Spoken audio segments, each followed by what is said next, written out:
ang nag-deliver papunta sa bahay nila Pangulong Bongbong Marcos at Speaker Martin Romualdez mag-insert o magpasok ng 100 billion worth of projects sa BICAM. Sana po ay hindi nila ako mapatay bago ko mailabas ang lahat. Ginawa ko lang ang utos sa akin, pero ngayon, handa na akong harapin ang lahat. Ginagamit ng administrasyon ang buong resources ng bansa para tumahimik ako. That he will shoot me if I will talk. Gagamitin ako bilang panakipbutas sa kanilang kampanya laban sa korupsyon. Hindi na ako mananahimik, ilalabas ko ang lahat ng katotohanan. May resibo, may ebidensya, at may pangalan. Para sa bawat Pilipino, alam ko na buo ang galit ninyo sa akin ngayon. Nauunawaan ko rin kung bakit. Lalo na at malaki ang halagang nakataya. Pero bago kayo humusga, hayaan ninyong ipaliwanag ko ang buong katotohanan. Matagal akong hindi nagsalita dahil may direktang utos sa akin. Huwag nang bumalik ng Pilipinas at manahimik na lamang. Umalis ako noong July 19, 2025 para sa aking medical check-up. Nakaplanong bumalik pagkatapos ng SONA ni Pangulo. Pero habang papauwi na ako, tinawagan ako ni dating Speaker Martin Romualdez at sinabihan, "Stay out of the country. You will be well taken care of as instructed by the President." Noon naniniwala pa ako sa kanila, kaya't hindi ako bumalik. Tumikom ang aking bibig, sumunod ako, pero ang hindi ko alam, ang ibig pala nilang sabihin sa aalagaan ka namin ay gagamitin ako bilang panakipbutas sa kanilang kampanya laban sa korupsyon. Ginawa nila akong poster boy ng kanilang sariling kasinungalingan. Ngayon, hindi na ako mananahimik, ilalabas ko ang lahat ng katotohanan. May resibo, may ebidensya, at may pangalan.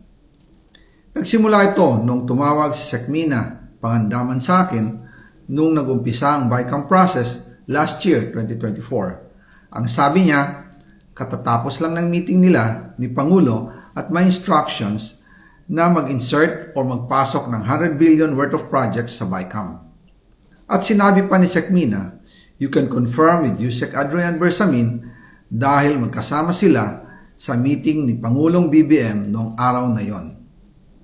Tinawagan ko po agad si Yusek Adrian Bersamin at tinanong ko kung may instruction nga ba ang Pangulo na magpasok ng 100 billion during their meeting. Ang sabi niya ay totoo nga po. Right after our conversation, tinawagan ko po si dating Speaker Martin Romualdez at nireport ko ang instructions ng Presidente to insert the 100 billion projects. At sinabi niya sa akin, what the President wants, he gets. After ng ilang araw, nag-set po ng meeting si Sekmina Pangandaman at Yusek Adrian Bersamin sa amin ni dating Speaker Martin Romualdez sa Aguado Building in front of Gate 4 ng Malacanang at nandun din po si Yusek Jojo Cadiz. During the meeting, binigay po ni Yusek Adrian Bersamin ang listahan na worth 100 billion. Tinanong ko po si Yusek Adrian kung saan galing ang listahan. Ang sagot niya, galing kay PBBM mismo at binigay niya ito mula sa brown leather bag. Nung sinabi po ni Yusek Adrian Bersamin, yung brown leather bag, naalala ko noong nasa Singapore kami right after the elections of May 2022 sa Hilton Hotel, kami ni dating Speaker Martin and PBBM habang pauwi at pabalik ng Pilipinas, hinabol ng PSG ang brown leather bag at ang sabi ni PBBM, maiwan na lahat, wag lang ang brown leather bag.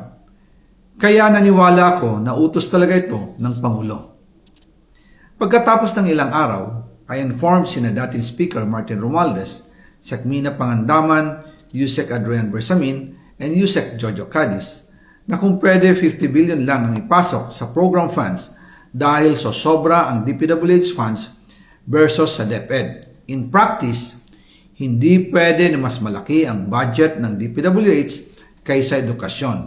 And yung balance na 50 billion, ilagay na lang sa unprogrammed funds for the 2025 budget dahil Office of the President din ang nagre-release ng lahat ng unprogrammed funds.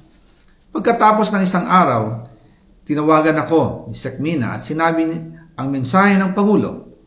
Ipasok ninyo yan dahil pinangako na sa akin ni Speaker Martin yan at hindi na pwedeng baguhin. Kumbaga, ang utos ng hari hindi pwedeng mabali.